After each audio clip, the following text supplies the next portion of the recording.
there's a lot of people here this evening. Reminds me of a talk I gave over in Singapore some years ago.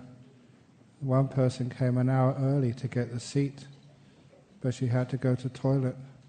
When she went outside, she couldn't come in again. She was really upset.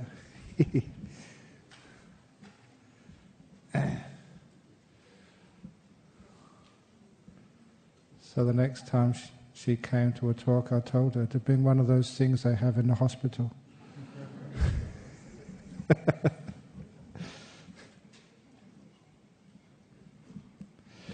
Okay, let's get people coming in, going out. Hope there's no one from the council here tonight. We've probably got too many people. Noise abatement. No, don't have to worry about noise abatement.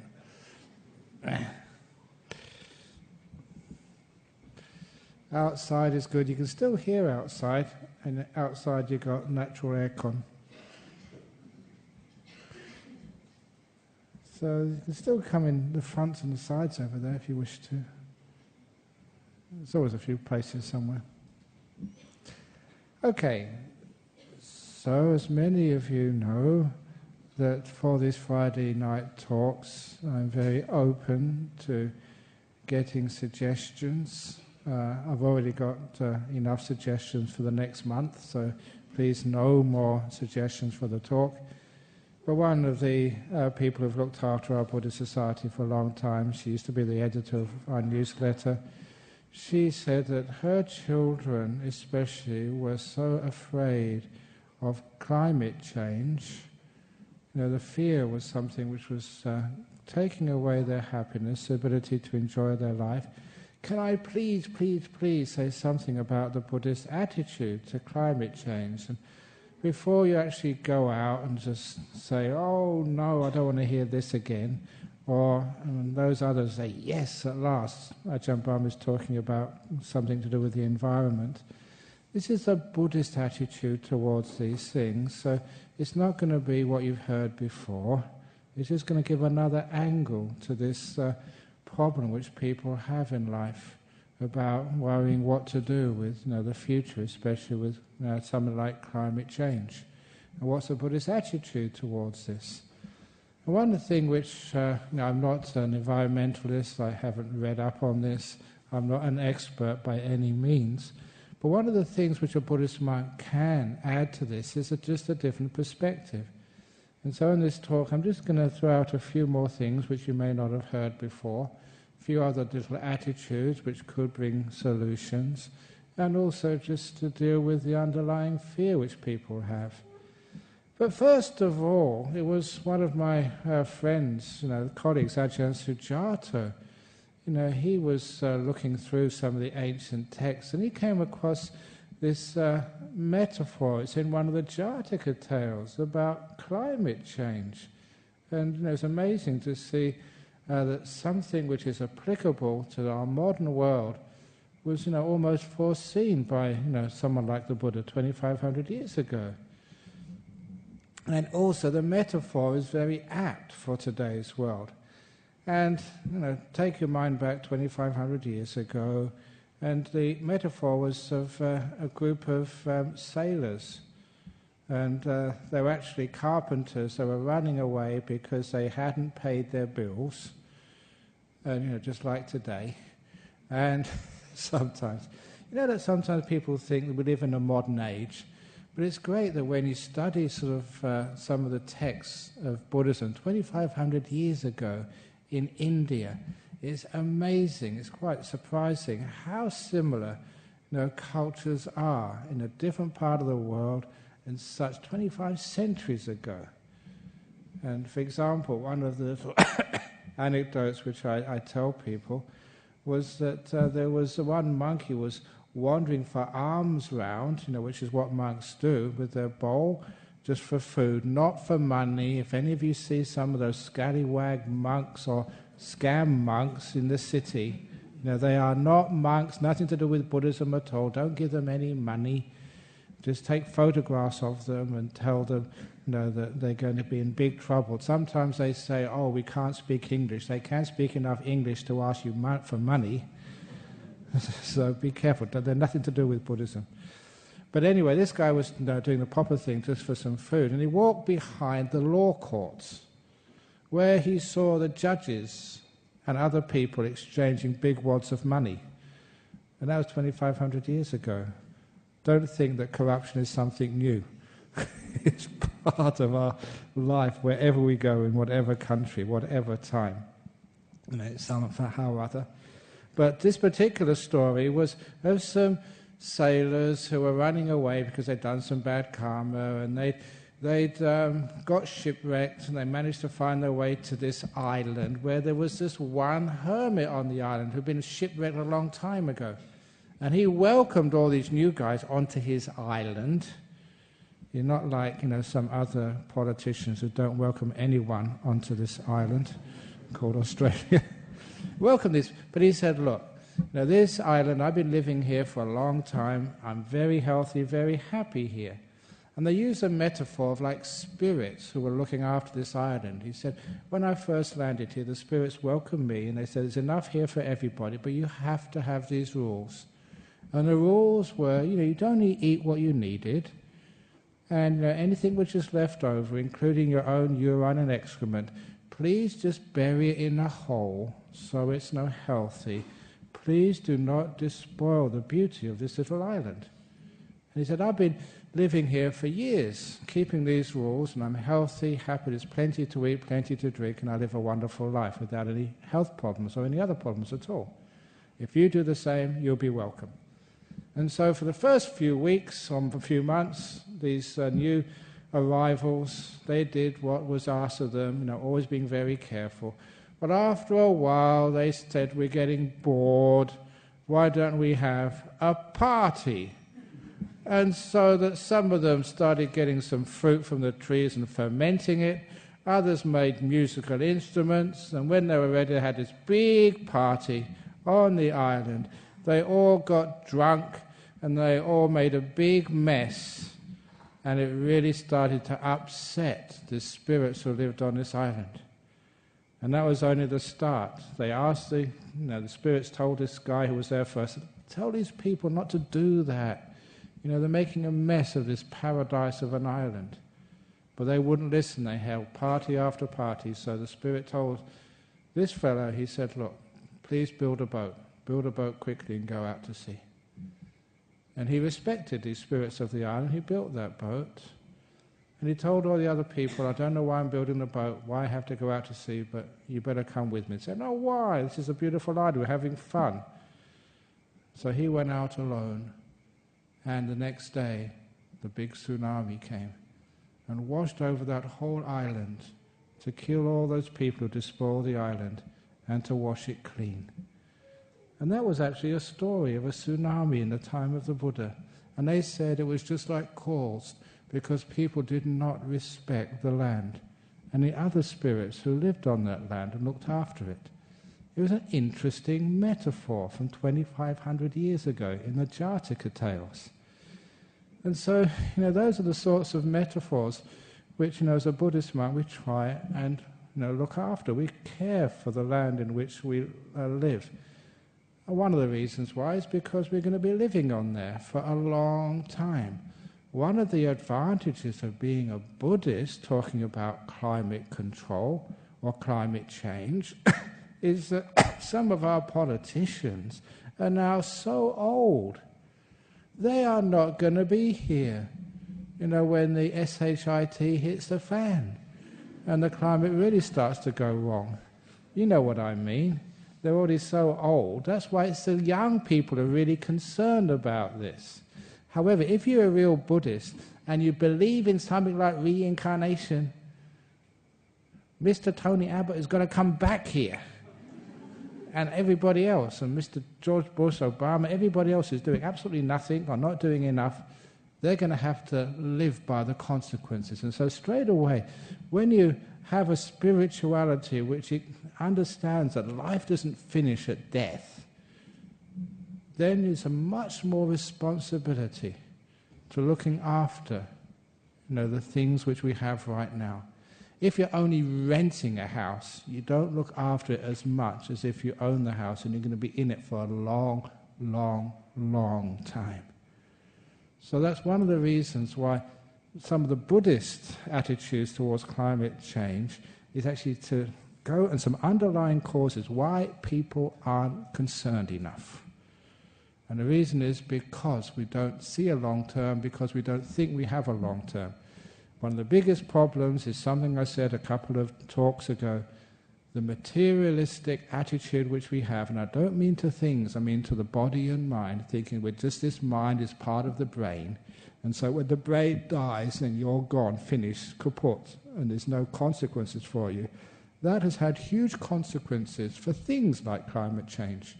You know, for the lack of continuity, the short-term view of just one life. Just like sometimes we blame politics, that, you know, they just look for the next election. And that's as far as they look in their planning. And the same with human beings. We just look for the end of this life and we don't look beyond, which is one of the reasons why that long-term view means we're not that concerned about sustainability, either of our own life, you know, many lifetimes, through the spirituality, through the learning, through the growing, in all these qualities like kindness and understanding and wisdom and softness. All those qualities we tend not to really worry about. Instead, just live, drink, be merry today, and to hell with tomorrow. And I'm talking about live, drink, have fun in this life, and who cares afterwards? Now, of course, you know, there's other talks which I've given. There's lots of evidence that, you know, the brain is not the mind. When the brain dies, the mind carries on. You should know that by now, but that's another talk. I love talking about that, but maybe not this evening. But that is one of the reasons I say why there is not enough concern.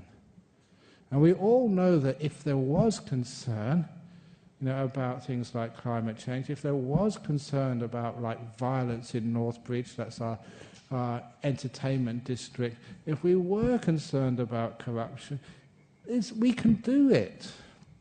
As long as we admit there's a problem, we accept there's a problem which needs fixing, we will be able to do it. Some years ago, I was privileged to go to this high-profile conference on the Gold Coast. Not the Gold Coast, it was on the Great Barrier Reef, Hayman Island, which was like a resort.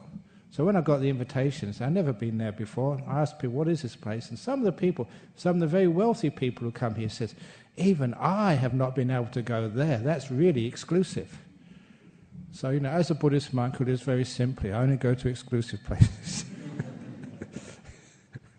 No, so I went there, and it was a leadership conference with Kevin Rudd, Wayne Swan, Julia Gillard, Mrs. Blythe from Queensland, Brumby from Victoria, all these high-profile people there. And it was a really amazing conference, because with those sorts of people there, you don't have JoJo's giving talks. These are, you know, the best in their field. I remember one of the panels, which I was, you know, well, not presenting, but listening to, was a panel on climate change. They had some really high-profile experts. But instead of having this normal panel discussion, they set the parameters. They said, this is a scenario I want you all to sort of take on board. They said, an iceberg, or a big part of the ice shelf in Greenland has just fallen off, has created a tsunami which has devastated the port of New York City.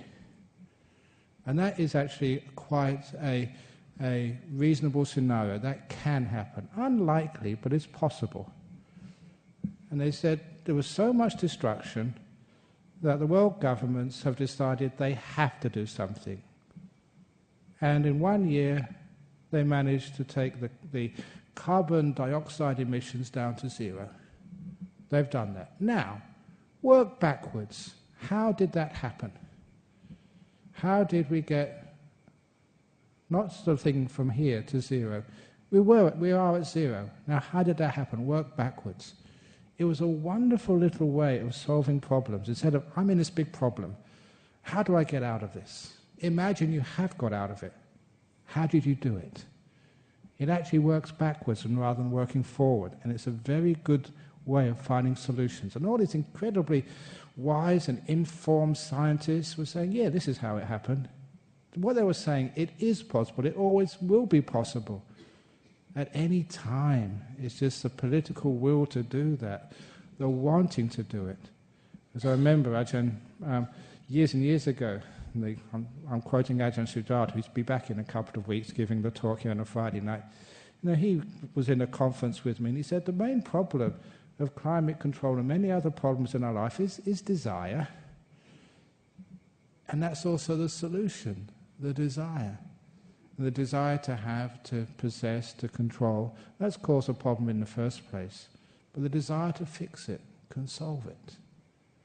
So we just have to put our desire in a more positive way, to use our aspirations, our energies and efforts. And of course, it can be done.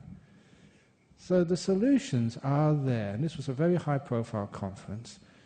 But why? The main thing is, why aren't those solutions being implemented? And again, one of the reasons, obviously, is we don't see the danger. One of the reasons we don't see the danger is because we are a very materialistic world rather than a spiritual world. Some weeks ago, just I think in December last year, somebody asked me a question which was totally out of left field. And I gave a wrong answer. And I apologized for that because they said, and I was thinking as a scientist, they say, has the sun got consciousness? I said, of course not, it hasn't got consciousness. The sun, it's just this big nuclear reactor, fusion reactor of hydrogen going to helium. Of course, it's just a big chemical nuclear reaction, that's all it is. But then I thought again, that the whole idea of the nature of consciousness needs to be changed. Is the sun conscious? Is the earth conscious? And sometimes I realize, I apologize, whoever asked that question, you were smarter than me, and now I say, in one sense, you can say these things have a consciousness, have a life, have a spirit, if you like, just like many ancient cultures had. And certainly in some Buddhist texts you even see that there. I just rejected that, I'm thinking that's just something which was way past its use-by date. We're modern people now. I was trained in theoretical physics. How can you say these things just have a consciousness, have a spirit, have a meaning? Well, maybe they do. I was just mentioning, I don't know when I said this, or my talk on loving kindness I gave somewhere or other, seeing the effect of loving kindness on machines. There's that funny story, which is absolutely true. I mentioned it in my latest book, The Good, Bad, Who Knows. One of the Anagarikas who spent a year with me at Bodhinyana Monastery, after that he went to Germany to carry on with his education. He was a young man. The first time he was at this university in, I think, Hamburg somewhere, he passed the ATM machine. It's the ATM story. It's a brilliant story. He passed an ATM machine the first day on campus, and the ATM machine gurgled at him. It made a sound. He called it a gurgle. And he took that to mean the ATM had a consciousness and was welcoming him onto campus. And that's how he believed, okay? You may think that's a crazy guy. But that meant every time he passed his ATM, he said good day to it, Guten Morgen, hope you have a wonderful day, whatever it was. He gave that ATM respect and loving kindness. And I checked the story with him. I think I went to Frankfurt a couple of years ago. He came to my talk. I said, look, I want to write this in the book. Please be honest with me. Did this happen? And he said, absolutely, Ajahn Brahm. I respect you. I'm a Buddhist. I'm not going to lie to you. I don't lie to anybody, but especially not to you. Because he said, you know what people are like. And he said he was having lunch, maybe a few feet from the ATM on a bench on the campus. No one was around. And he heard the gurgle again. And he turned around, and a 20-euro note came out of the ATM machine. It just came out. And he could not believe it. No one had been around for 10 or 15 minutes. No one had pressed any buttons. And he just couldn't believe it. He went up there, took it out, and he waved it up. Does this belong to anybody? Of course, no one claimed it because it wasn't theirs. It was his. The ATM machine was repaying his kindness.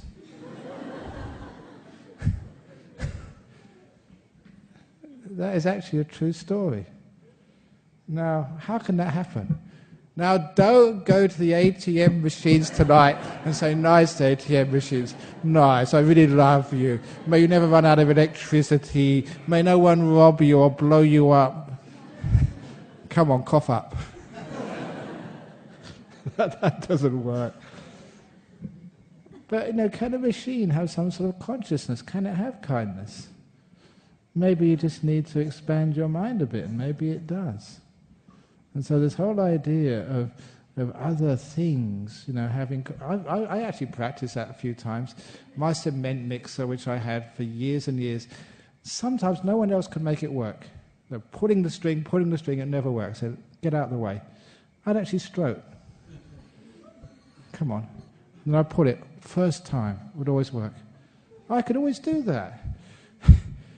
So sometimes, you've probably had those experiences as well.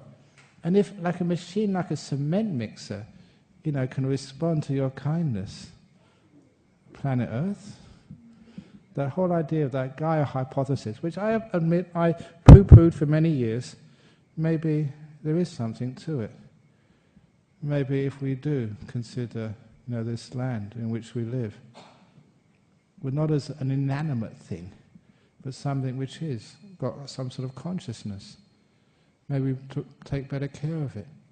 In the same way we look at ourselves. There's not just a brain, not just some mechanism which is totally controlled by genes and other biochemistry, which I really reject these days as a scientist. That is just so much rubbish. There's more to it than that. The human body responds.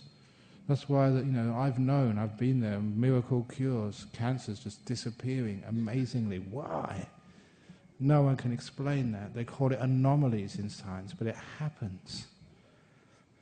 Sometimes there's more to it than just the science, which people can actually see in petri dishes, in the laboratories. Sometimes it's much more than that. So look at, when we change the attitude, from just a materialistic, just what you can learn in science, which is very reductionist. Reductionist means you just take a few principles, and you think if you know the core principles, you can expand that to so much different levels of degree that those same rules will always apply, and they don't apply. Some of the laws of science, they only apply at certain levels. They're very microscopic, they don't apply at macroscopic levels. And even for those of you who are hard scientists, one of those is quantum physics does not apply in the big levels of universes. That's where the general theory of relativity applies. And scientists for years are trying to be able to find why at one level this particular famous law of physics applies and other levels it doesn't. Maybe there's something fundamental there. Laws of scale. So maybe there may be something to do with, this universe even being a conscious being. Just like some of the indigenous tribes would always try and impress upon us. And sometimes you see that. And sometimes we think we're just so advanced that is just ideas which are well past their use-by date. And maybe that's one of our problems. We've forgotten our cultures of the past. And if we could try and reinvigorate those cultures, maybe that might be one of the solutions to stopping or reversing climate change. And it's true, I've seen miracle cures with people's bodies. And I've been there when it's happened. Miracle cures for planet Earth. Nothing is ever lost with the right attitude. So, my job is to take away this hard materialistic view about life, about your own body and mind, about just our universe, and especially this earth, to get some more sensitivity there. And what that really means, that will actually change one's attitudes, and it won't change one's lifestyle, just change the way you look at things. And when you change perceptions, that is when actions start to change. Our job is just to change those perceptions. The perception you have to yourself, as I often say, to forgive yourself and don't be so fault-finding to yourself. Your perception to your partner or to being single, what I talked about last week. It's not about being single or having a partner, being old, being young. It's your perception, to that state of affairs. That is so much important, changing perceptions. And that's my job here. So we change perceptions because you can blame the politicians, but we elect the politicians. And it's because the majority of people elect politicians who don't care about climate change, don't care about just basic sort of health, spirituality, looking after one another. Those come about because we don't care about such things. So we're trying to get that back again. One solution, which is radical, but why not? That's my job, to put out these radical solutions. I put this out before here. I put this out recently in a lecture on human rights at Curtin University. On let's make democracy more democratic. We think we have a democracy here in Australia and many other countries as well. I don't think it's fair. Why is it that someone who is, say, 80 years of age has the same vote as someone who is 20 years of age? My solution will be people from 18 to 30 years of age, they have a full vote. From 30 to 40, you have 80% vote. 40 to 50, 60%. 60 to 70, 40%. 70 to 80, 20%. When you're over 80, you don't have a vote. You know why? Because when you're 80, you're at the end of your life. You have got no stake in the decisions being made. In the same way that, if those of you who know about companies and stocks and shares, the more shares you have, the more votes you have. And that's logical, that makes sense. The more you have to lose or gain, the more votes you should have. Someone who's 18 have got their whole life in front of them. And the decisions made are going to affect them much more than they're going to affect an 80-year-old. So my solution to change democracy is giving more votes to the young who've got more shares in this life than people like me, who's getting old, especially those getting 80 years of age. You're leaving here. You've got no real investment in this life anymore. It's out of here, bye, I'm leaving. Now that would change a lot of just it's radical, but why not? Try something radical. Number one, we'd have many amazing sort of politicians elected. If the young had more influence instead of these old guys running the country. Years and years ago, this place here, I sort of bit the bullet. I don't know if he's here this evening, Sol. We're going to have an AGM in a couple of months' time where we elect the committee of this place. And we have a president, a secretary, a vice president and stuff. One year we had this young guy, only 23 years of age I think he was, and I elected him, made sure, it's not really democracy, I did sort of, do a bit of influential lobbying, that's what it was called. Lobbying from the boss. And so he became our president. And this young guy, he was the guy, more than anybody else, who made sure we got online. Realizing, as I would never understand, the future of communication was not actually sitting here, but sitting at home and watching this on your computer. And so we wasted a lot of money putting everything online, which is why he called it the bleeding edge of technology. Not the leading edge, the bleeding edge, because we wasted a lot of money, because we were just innovating all the time. But because of him, because he was young, had ideas, and we gave him, off you go, just do it. He innovated.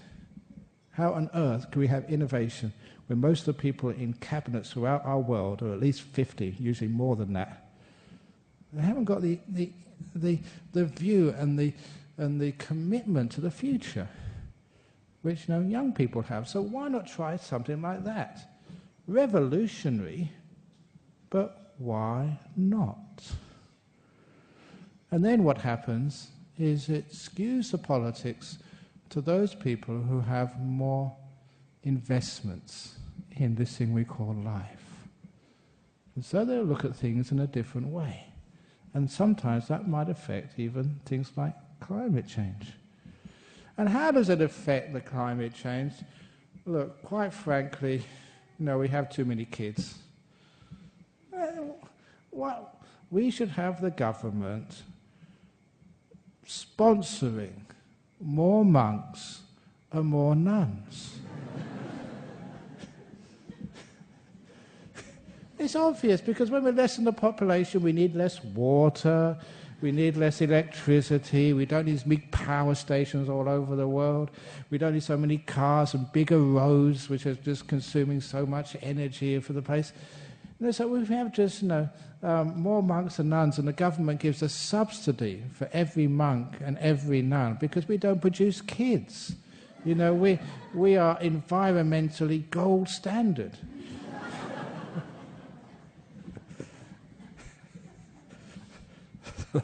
That's what I like to do. And if you do want somebody, to spend your life with, get a dog, get a cat. Dogs never speak back to you. Cats never borrow the car and smash it. And they give you lots of emotional happiness back. But it's one of the big problems. And obviously the other big problem which we have in our modern world, and I keep on mentioning this, one of the things which Buddhism can really talk about is learning how to live simply. You go to visit Bodhinyana Monastery or Dhammasara Nuns Monastery and see how the nuns and the monks actually live. We've got small little places where we live. And many years ago, just a group of women, they have an afternoon club. They were just coming just to see something different, something weird, and we qualify as different and weird, Buddhist monks. And so they came along, we took them around. I remember taking them around. I was living in a hut that time before I went into my cave. And I showed them inside my hut, this is where I live, this is a monk's hut. We've got about 20 of those huts at Bodhinyana. And they looked around and they couldn't believe how small it was. And one of them said this to me, and I'll never forget it. She said, "I wish my house was this small. Then I could get my weekly housework done in half an hour." Now, how much housework do you have when you go home? And how much work do you have in your garden and around the place in which you live? It's a workplace where people live these days. It's not a home anymore because it's too damn big. Downsize. Now that's something which anyone here is in planning or in government.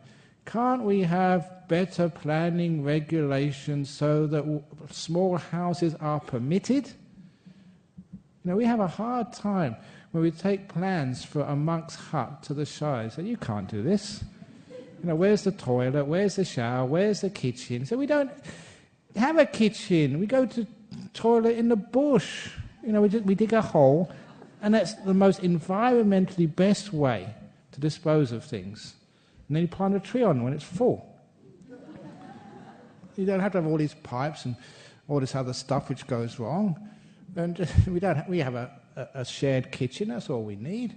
How many people? About 30 people? We have one small kitchen, that's all we need. Instead of you have a kitchen here and a kitchen in this house and a kitchen in everybody else's house, why not have just one kitchen in the middle of your street? And with a big dining room, and everyone goes and eats together. There'll be a community, and people actually living and getting to know one another because you have to. And they can have these small little houses, where you can just be. You don't need a house for every member of your family. And how many of you just, wonder what your son is doing in his room all the time? Just, have no doors. Take the doors off. Even take the walls down so you can actually see what each other's doing. Wouldn't that give the idea of a family again? So you go to the shy for this, or who cares, that goes down. So time flies when I give it time. Sorry. But you're not allowed to have small houses. There's just so many regulations. Why is that? It's just profits again. So if we can have like small places to live, more communal accommodation, more communal stuff, number one, we'll have a much better social life. We meet with each other. There won't be so many lonely people and depressed people. And we'll also, we grow up with lots of other people. So, our social skills are far, far better. If you grow up in your own little room, you don't know how to talk to people. Boys don't know how to talk to girls. Girls are afraid of boys, and they end up just not marrying, not doing anything together, and just being lonely because they haven't developed the social skills of approaching one another. And so we have a small place, or people living closer together, instead of this big being apart from one another in a big house. Number one, how many resources will that save? With the small buildings and people living closer together, all the other infrastructure of railways and buses and stuff like that, we won't need our cars anymore because we won't have to travel so far. That's my problem. We live in the forest. It'd be great if there was a train line came to the forest and then I could actually get on the train and just come here instead of having to come in the car every week. But you just can't do that. I know people say, why didn't you get a bicycle, Ajahn Brahma? Have you seen that hill going up to Boneyard Monastery? That would kill me. I'd be dead. But we try and do the best we can. And that's why living simply is the way to go. Apparently some people are visiting Bodhinyana in a week or two's time. There's a bus going somewhere. At first I've heard about it. I live there, but I don't know what's going on. That's one of the nice things. You don't have to know everything. Sometimes people want to know so much and they can't remember anything. They worry so much and they just get themselves all stuffed up. Me, I only know what I need to know, which is not that much. That means my mind is very peaceful. So for those of you who know, or my sort of age, or saw that amazing wise philosophy series was on TV years ago called Hogan's Heroes. Remember him? Sergeant Schultz, he's my icon with management. Remember Sergeant Schultz in this prisoner of war camp in Germany? I see nothing, I see nothing. It's a much better way to live as a manager. As a boss. But anyway, so they're coming up to our monastery in a few days, in a nice little bus to have a look around. And it's great they can actually see that it is possible to live simply. And you have much more fun. You don't need... I was joking to them, just say, you can bring your own razors if you like, or we can shave your hair when you get there.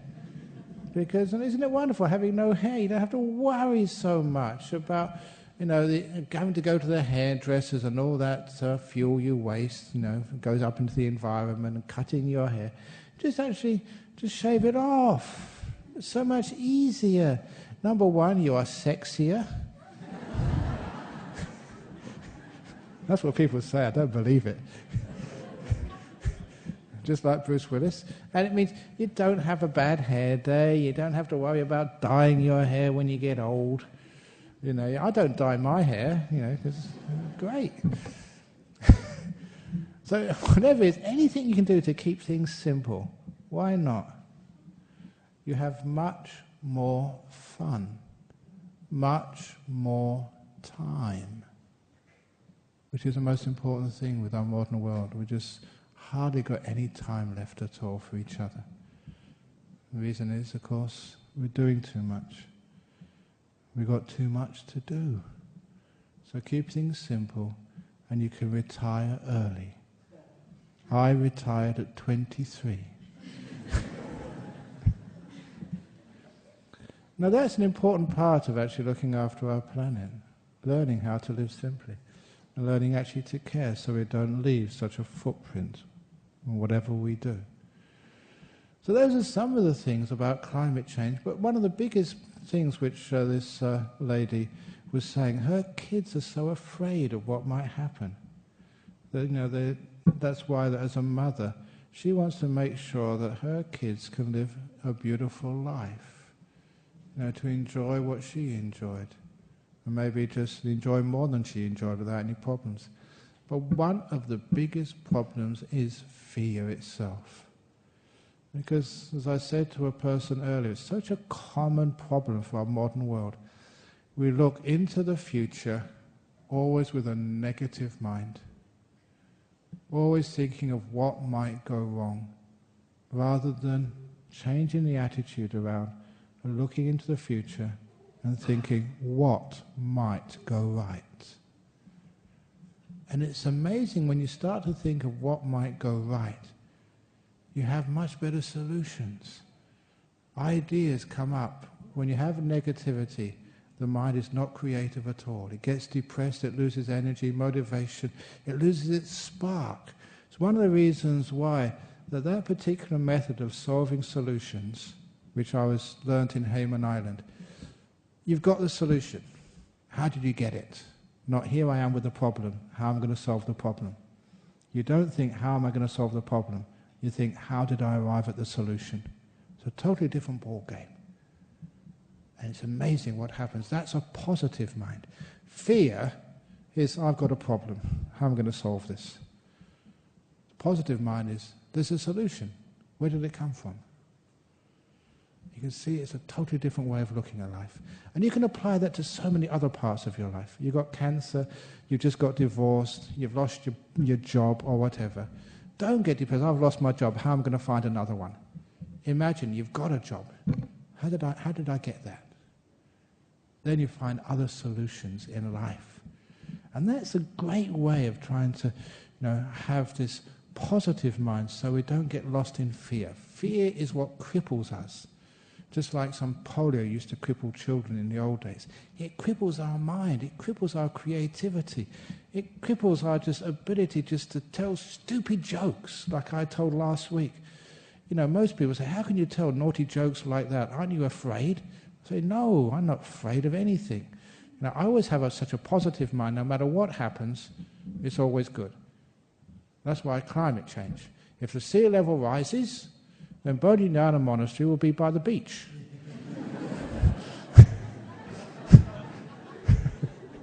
Up in the hills. That's my positive mind state. Now, if you have that positive mind, you've got energy, creativity, whatever. Okay, it's a bit of a joke. Don't get negative. Say, what about all the people down below who get flooded, got no place to stay and stuff like that? That's negativity sometimes. Okay, fair enough, it's a problem, but you can always start finding solutions when you have this just positive, playful mind. Fear stops you being playful.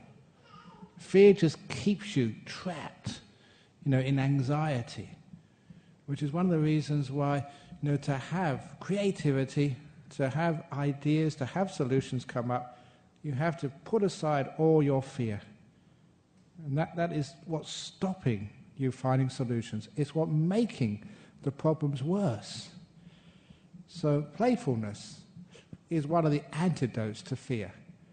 That's why that people keep on saying that they keep on saying that just giving public talks is the most frightening thing in the world. I give so many public talks, you wouldn't believe how many public talks I give every year. Some are on TV, some are live.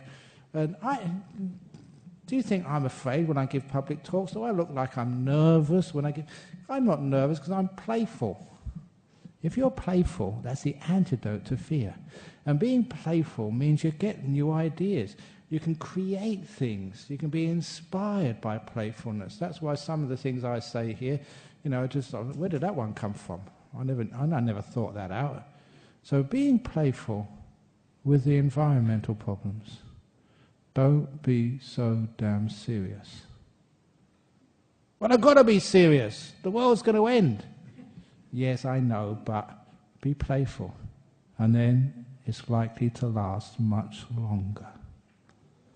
I think I may have told this last week. I keep forgetting all these stories, but I keep telling so many people. One of these guys, really ill, with cancer and doesn't know what else, really old, he was in the hospice at Murdoch. And I went to see him, and he said, it's amazing, being terminally ill. Because now I can eat whatever I like. I can have the greasiest foods, as much sugar as I want in my tea. I'm going to die anyway, so what the hell? So he's having all this greasy food, all this really unhealthy stuff, because he was terminal. And he had such a good time, he got better. And he walked out of that hospice. He went back there later on to die, of course, but just being able to eat what he wanted, not sugar, salt, whatever, he started to get better. You all know why, don't you? Because he was enjoying himself, he was having fun. And that was actually giving him this mental energy, which was, stopping the cancer, whatever else was going on inside his body. Can you see just how when we get really afraid, that kills us? When we have playfulness, a bit of joy, a bit of fun, even with the environment, then we might find amazing solutions. And that is actually very important. Somebody was telling me, I remember I told this story over in Penang. I read in the newspapers, I like to read quirky stuff in the newspapers, not the sort of the ordinary stuff. For those of you who travel, and I travel a lot on aircraft, there is the safety demonstration. Please put your seatbelt on, the life jackets are under the seat, if cabin pressure drops, these things will come on, help yourself first before the children. I've seen that so many times. And so this one airline, I can't say who it was, they decided that no one was ever listening to this. They just, come on, let's get this over with so we can get the food trays out. They decided to dance it. So all these flight attendants were dancing around. The life jacket is under the seat. Da, da, da, da, da. Now, I can't dance, I can't sing, so I do apologize for even trying. And because they were playing around and making it fun, everybody was paying attention. And they actually learned where the life jackets were for the first time. And they all clapped afterwards. And I thought, yes, that is how you should make announcements. Hugh.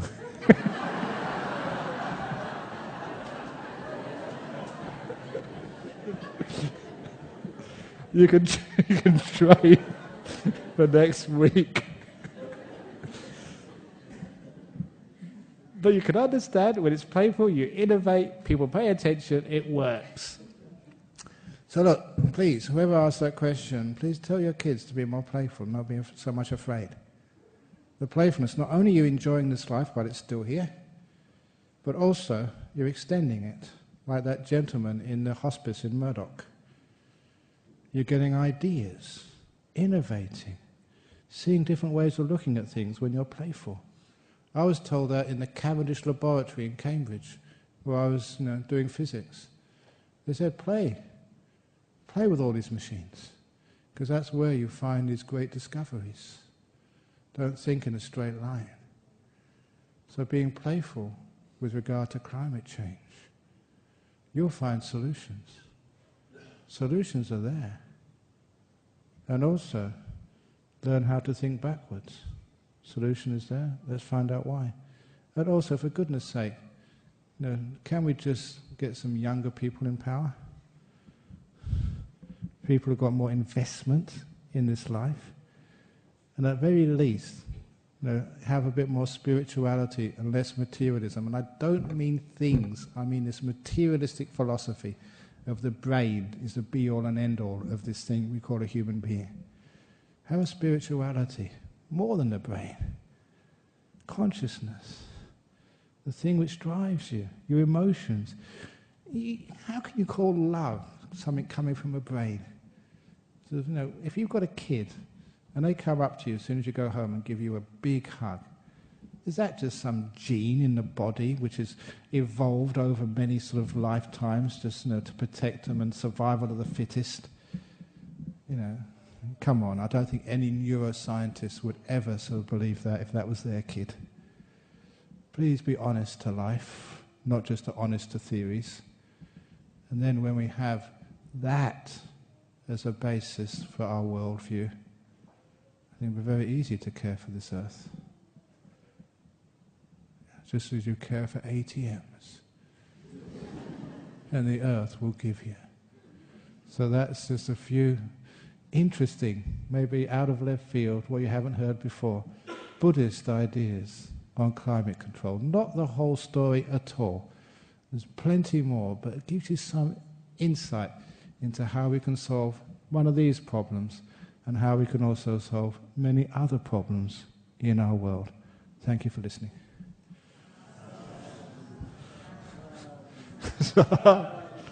Very good. Okay, he knows. When you do 3 sadhus, many of you, I've taught you how to do this before, whatever you do in life, just give it some energy. Don't just sadhu, sadhu, sadhu. Sadhu means it's good. It's like clapping. It's a Buddhist way of saying, yes, well done. So all together now. Follow me. Sadhu, sadhu, sadhu. Now, isn't that better for your depression? Of course it is. This is why I give it energy in life. Okay, now I've probably got some really bad comments from real environmentalists. I'm not a real environmentalist, I'm just a monk, so let's see what I've got to put up with now. Very good. You're not going to you didn't dance when you came over there? It's not the time for dancing. Okay, not at your age. Okay, from Thailand. Is it possible that animals of low birth can understand us? When I was young, there was a venomous wasp nest in our house, but we didn't want to kill them. So Mum just took out some incense and talked to them, telling them to go away. Soon they left. Please comment. Absolutely. I've done that with many animals, but one in particular. One of the huts we built in our monastery down at Serpentine was an A-frame hut. I built that. There was a big ant's nest right next to it. And so I talked to those ants and said, look, I'm not going to disturb your home, so please don't disturb ours. And I was really careful, even though it took much more time, to make sure I never put the pieces of wood, on their nest, or never did anything to them at all. Built that hut, and the ants never ever came into that hut. I was living there for the first couple of years.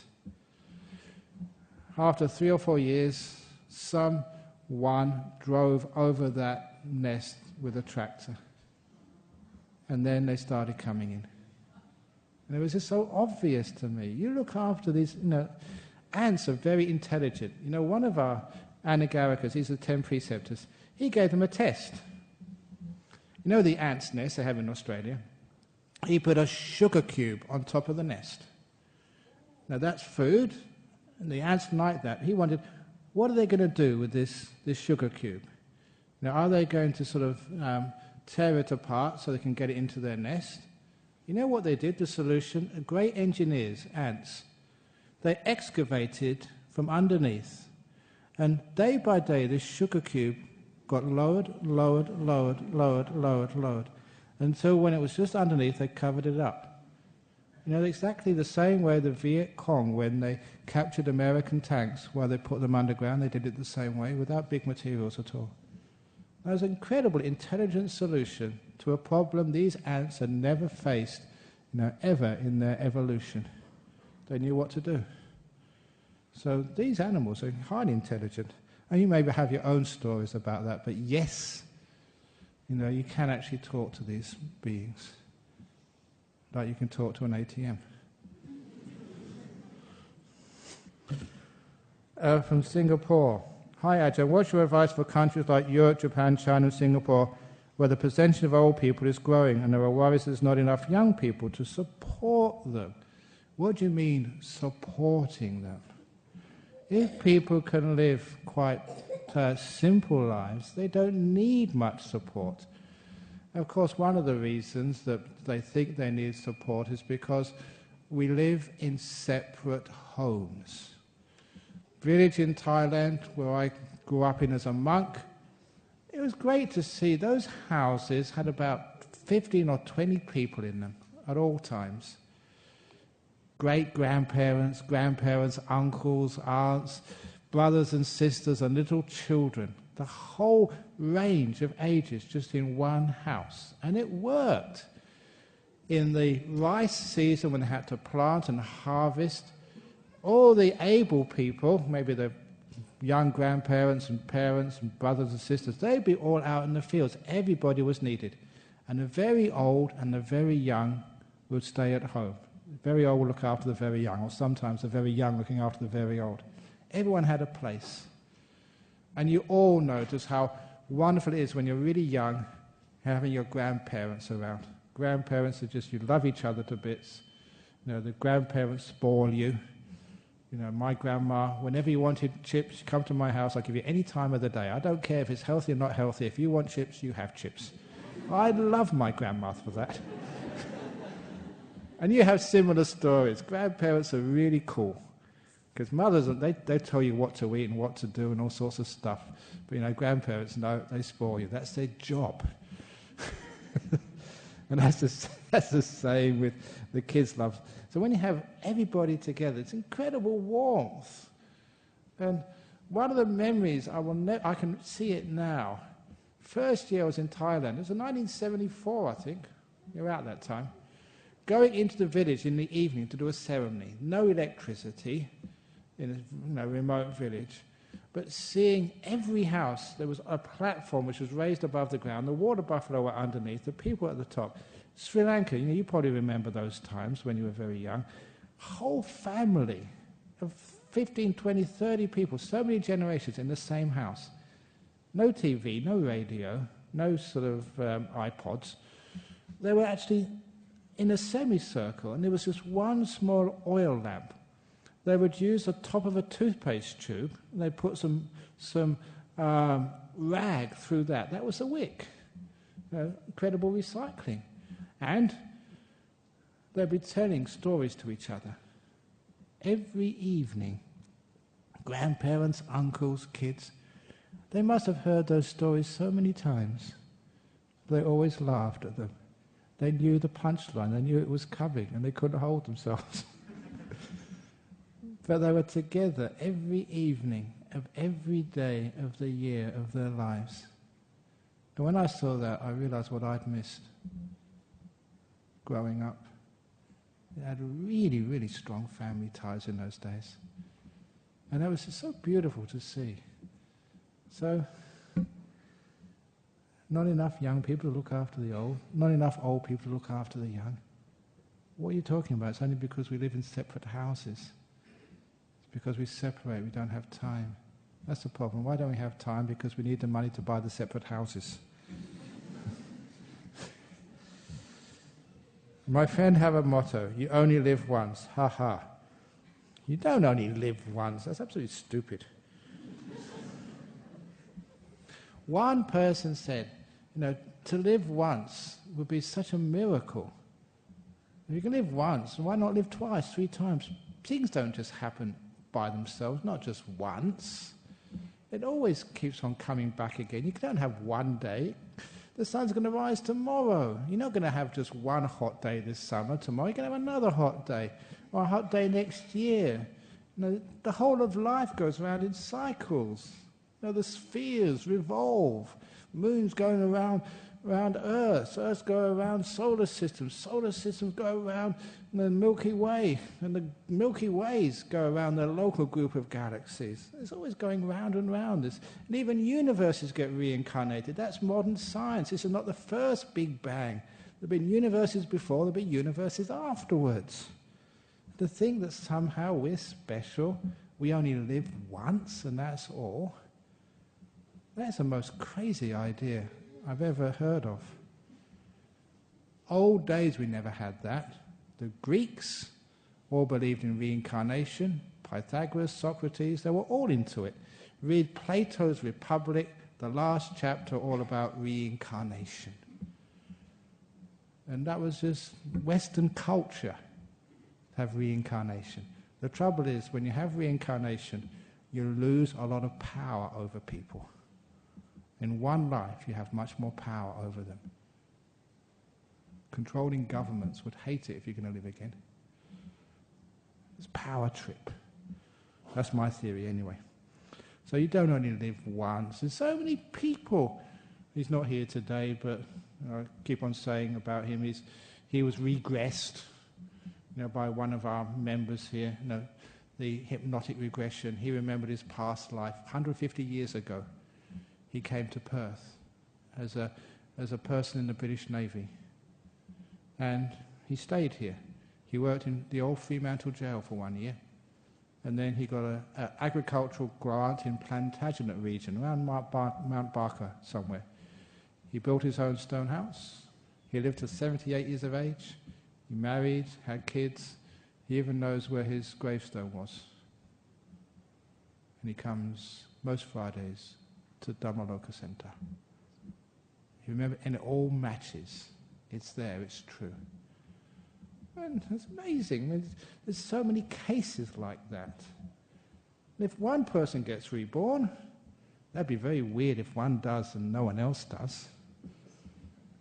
There's so much evidence around it. People must be just so blinded by their views and unable to face the facts to think there's only one life.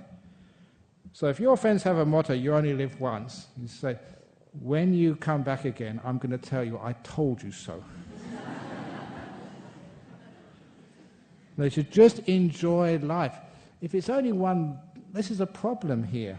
If you say enjoy life because it's only live once, it means you take no responsibility. You just squeeze as much as you can out of this body, out of this planet Earth. You leave nothing for anybody else. That's really selfish.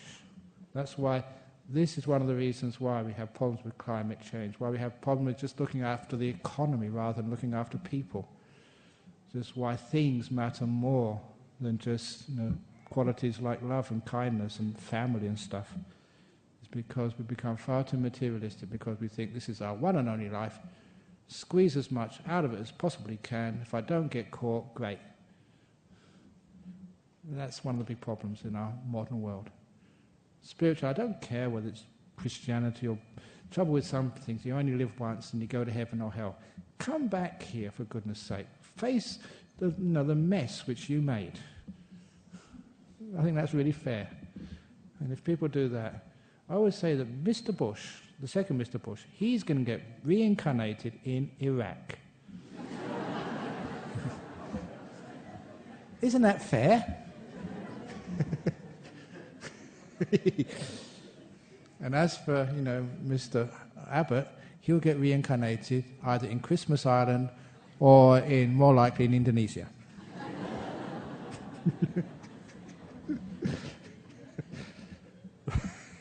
Anyway, I should go further with that, otherwise I get into big trouble. Okay, so any questions from the floor here? Okay, great. So let's finish off now. It's 9:00, and have a great evening. And maybe I'll be over teaching a retreat next weekend in China Grove. So there'll be Ajahn Brahmavamso here next week. He's really good.